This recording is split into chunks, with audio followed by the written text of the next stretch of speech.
Kekuatan kekacauan terus-menerus menyerang Sehao. Sehao tidak bisa melakukan apa-apa, hanya bisa bertahan.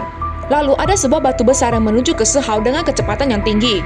Sehao mengeluarkan perlindungan, namun batu besar ini menimbulkan ledakan yang begitu besar. Ternyata ledakan yang besar ini meninggalkan sebuah peti. Sudah pasti ini adalah barang berharga. Sehao pun mencoba membukanya. Ternyata benar saja di dalamnya terdapat sebuah batu dan beberapa rune kuno. Meskipun Sehao tidak tahu apa fungsi batu ini, namun dia tetap menyimpan semuanya. Kemudian dia menggunakan salah satu rune untuk menyembunyikan semua tulang-tulang naga misterius ini. Kemudian dia segera pergi dari sana. Akhirnya Sehao sampai di klan Tianxing. Sepertinya Sehao memang mempunyai aura yang berbeda. Karena kedatangannya, Dewa Abadi sempat menunjukkan diri di gerbang klan Tianxing.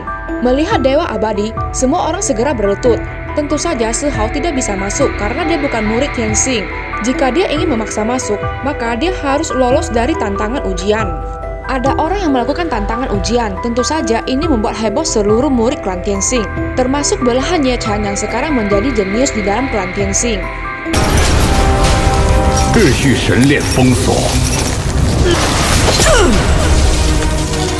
Tentu saja rantai ini tidak mampu menahan MC kita yang OP.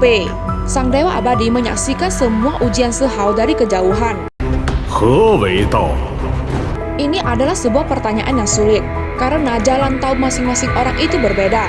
Para murid berkata, sebelumnya telah banyak orang yang menjawab pertanyaan ini dan berakhir dengan kematian.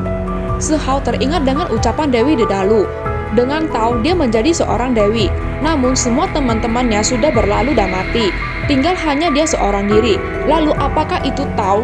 Sehao tidak akan membiarkan hal ini. Dia akan melindungi semua orang yang ingin dilindunginya.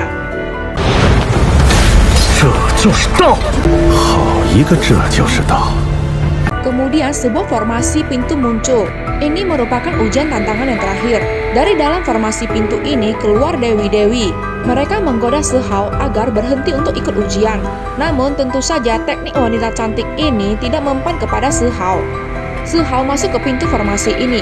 Di dalamnya adalah sebuah dunia ilusi yang menguji mental dan mengorek masa lalu. Sebuah ilusi dirinya bertanya, mengapa dia tidak bersama adiknya dan bergabung dengan sekte Istana Abadi?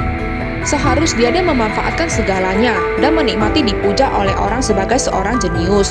Sehao berkata, dia hanya ingin melindungi orang-orang yang ingin dia lindungi, bukan memanfaatkan segalanya, karena segalanya itu berasal dari alam.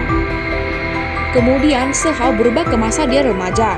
Ilusi bayangan dirinya bertanya, ketika terjadi pemusnahan sektenya oleh semua klan-klan besar di dunia bawah, mengapa dia tidak membasmi semua klan-klan yang ada? Sehao menjawab, dia sudah membunuh dan memusnahkan semua musuh-musuhnya.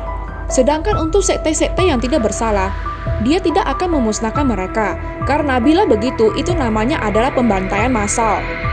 Kemudian Sehao berubah menjadi ketika dia kecil. Ilusi bayangannya bertanya, ketika dia masih kecil, dia menderita dan tidak ada yang membelanya. Sudah menjadi hukum alam yang kuat memakan yang lemah. Sehao menjawab, bagaimana jika seorang master yang lebih hebat dari dirinya muncul sekarang? Apakah dia dengan rela menyerahkan semua yang diminta oleh master itu? Dengan ini Sehao lulus tantangan ujian. Kemudian Dewa Abadi muncul dan membawa pergi Sehao. Lalu apa maksud dari Dewa Abadi ini? Ternyata dia ingin Sehao menjadi murid dan masuk ke dalam sektenya. Dia bahkan meminta Sehao melakukan perjanjian roh. Namun tidak tahu mengapa Sehao menyetujui hal ini.